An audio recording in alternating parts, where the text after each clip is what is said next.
mga pamangkin! This is Tita Kim and welcome to my YouTube channel. Ngayon, mapapakinggan ninyo ang isa sa mga storya mula sa Dear Tita Kim. But before anything else, please do subscribe and hit that notification bell para updated kayo araw-araw. Enjoy! Kasi po nagsama po kami ng 3 years. Okay, tapos po, nung mga panahon po yun, wala po kasi yung parents niya. Ibang bansa po. So, ako lang po yung kasama niya. Oh, tapos, anyari po? Tapos, nung mga panahon po yun, nasa-work po kasi ako. Oh, tapos? After po noon, parang ano? O, teka lang ha, ulitin lang natin ha. So, meron kang jowa for 3 years. On that 3 years, is wala yung mga magulang niya. Opo. O, tapos, parang ikaw ang nag-aalaga sa kanya, ganon. Opo. Okay, and then? Tapos, wala po siyang, work po. Bali, ako po yung nag-work sa amin. So, pinapalamon mo siya, ganon? Hindi po kasi nagpapadala naman po yung parents niya. Okay. Nagpapadala po ng parents niya, hindi ko naman po ginagalaw. Okay. Kasi meron naman po akong work noon. Alright. Lagi po kasi siyang wala sa bahay. Lagi po kasama yung mga barkada. Nag-iinom po. So, ako naman po, sa akin, okay lang kasi nasa trabaho naman po ako. Ang sa akin lang po, gusto ko kapag pag-uwi ko po ng bahay, sana naman po nandun na siya. So, parang ikaw galing sa work, nauna ka pang makauwi kaysa sa kanyang nakipag-inuman. Opo. Minsan po, madalas na po. Hindi na po umuwi. Okay, if you don't mind, ano ba yan? Nag-aaral ba siya? Tambay sa buhay? Tambay po. Sabi ko nga po sa kanya, mag-aral siya kasi isang anak lang naman po siya. So, ibig mong sabihin, for that 3 years, never siya na nagtrabaho? Tumambay lang siya, ganon? Nagko-work po siya, kaso pinatigil ko po. Kasi po, parang wala po kasing assurance. Nag-work po siya, delivery boy po. So, hindi niya rin po alam kung magkano yung sahod niya. Ang sabi niya po sa akin, sahod niya kapag may deliver lang po. So, paano po kung wala siyang deliver? Di wala po siyang sahod. So, wala siyang stable job for the 3 years. Kumbaga, ikaw yung nagtatrabaho para sa inyo, pero nagpapadala naman yung parents niya para sa kanya. Opo. Sana all. Tapos? Wala naman pong problema kasi para sa kanya naman po yun. Ang sa akin lang naman po, sana marami pong pagkakataon na mag-aral siya, nag-aral po kasi iisang anak lang naman po. Kasi hindi naman po lagi nandyan po yung magulang natin, malakas. Na magtatrabaho para sa atin. O so ngayon, Okay. kayo pa ba? Naghiwalay na kayo? Anong lagay nyo? Hiwalay na po kami. So kailan lang kayo naghiwalay? Nung nagsasama po kami, hindi ko po kasi siya iniwan nun. Kasi tinry ko po ilaban ulit. Tinry mo ilaban ulit. So, pero ngayon, hiwalay na talaga kayo. Po, neto lang po akong umalis sa bahay po nila. Okay. Lang po. Okay. So, ngayon, anong problema mo? Gusto mo makipagbalikan? Ganon?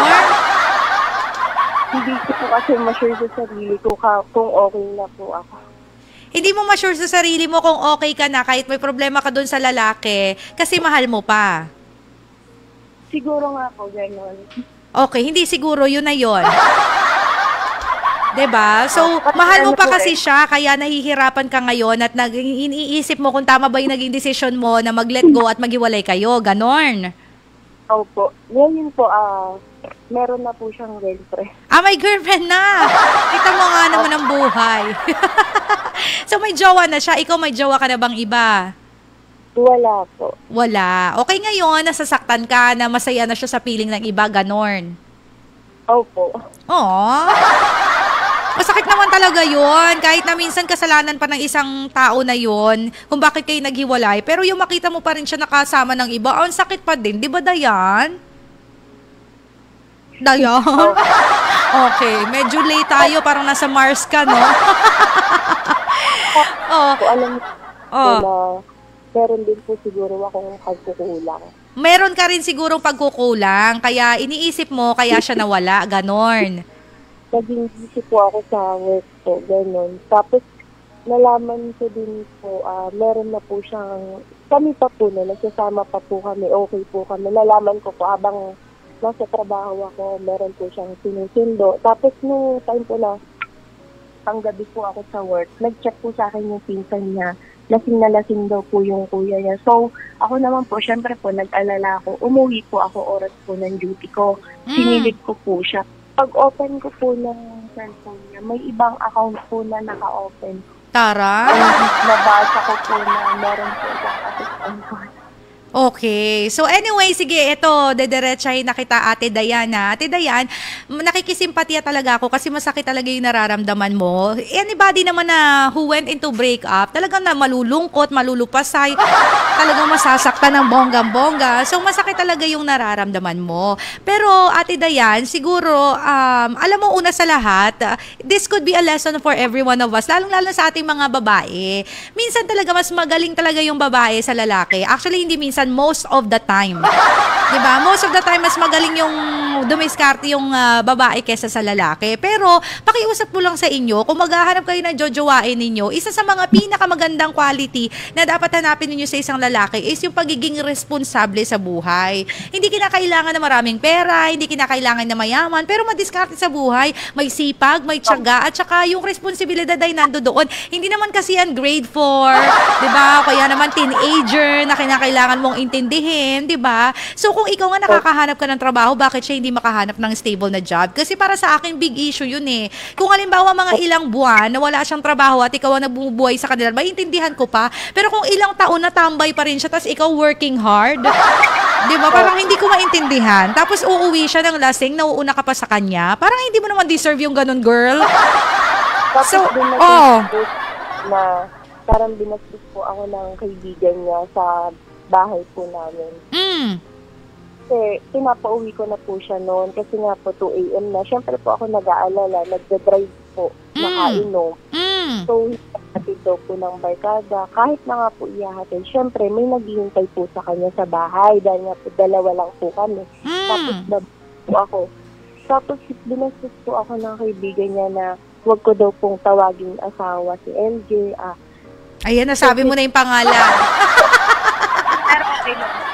Nadulas. Huwag ko kada pong tawagin asawa kasi hindi naman daw po kami kasal. Okay. So ngayon, nabastos ka doon, hindi ka niya pinagtanggol, ganon. Opo, hindi po. Huwag ko din daw po pinagsasaraduhan yun kasi daw po hindi naman daw po ako nagbabayad ng bahay. Yung sa akin naman po, gusto ko, iano po siya sa tama. Oo, gusto mo siyang itama, maging responsable sa buhay.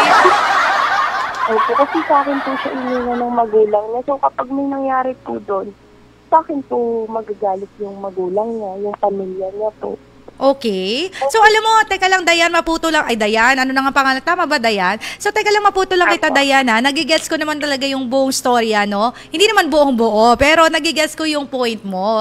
And, para sa akin kasi, may mga tao talaga na hindi na natin kinakailangan pang hinayangan. Lalong-lalo na yung mga ganyan, mga irresponsable sa buhay. Oo, alam na natin na mabagal mag-mature ang isang lalaki. Pero yung papasanin mo yung daigdig at papasanin mo yung responsibilidad, tapos siya pa itong parang walang kasalanan. Parang iba naman yun. At saka, alam mo, binilin sa'yo ng magulang niya siya. Pero sa totoo lang, siya pa rin naman talaga ang may responsibilidad ng buhay niya.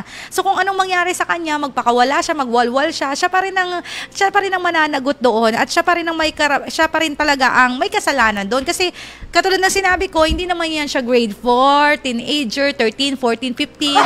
Diba? Nasa 20s na kayo, may isip na kayo, may desisyon na kayo sa buhay. So kahit binili niyan sa'yo ng magulang, kung talagang gusto niyang magwalwal sa buhay, wala ka magagawa and don't feel so guilty. 'Di ba? Huwag ka masyadong mag-guilty kasi baka part ng nakakasakit sa iyo ngayon, katulad ng sinabi mo kanina, is baka may pagkukulang ka, baka nagkamali ka. Yung guilt kasi, masyado niya nagpapabigat sa akin, nasaktan ka na nga, na naghiwalay kayo, nasaktan ka pa kasi nandiyan yung guilt sa loob mo, na sinisisi mo yung sarili mo kung bakit kayo naghiwalay. Samantalang kung ako ang titingin, dapat hindi mo sisihin yung sarili mo kasi hindi mo naman kasalanan na nagwawalwal siya sa buhay. Hindi mo kasalanan na lagi siyang umiinom. Hindi mo kasalanan na wala siyang trabaho. Dapat nga magpasalamat siya, pinagtiyagaan mo pa siya ng 3 taon. Kung ako yan, 3 araw lang.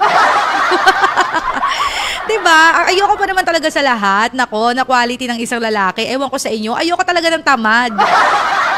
Diba? Yung parang batugan, parang ikaw pa talaga yung bubuhay sa kanya. Kasi sa totoo lang, physically, biologically, mas malalakas yung mga lalaki. Mas marami kayong mga pwedeng gawin kaysa sa babae. Pero bakit ka gano'n, no? Pinapadalhan ka pa ng nanay mo? Kakaloka. Hindi ka lang binubuhay ng jowa mo, may sustento ka pa sa mga magulang mo, hindi ka pa nagtatrabaho, tapos ikaw pa tong may karapatang umuwi ng gabi at mag-inom-inom? Diba? So kung ako sa inyo mga babae, isa yan sa quality na hahanapin natin dapat sa isang lalaki. Hindi kinakailangan na mayaman. Hindi kinakailangan na matandang mayamang madaling mamatay. Hindi kinakailangan na maraming pera or kung anumang mga negosyo. Ang hanapin natin sa isang lalaki is madiskarte sa buhay at loyal.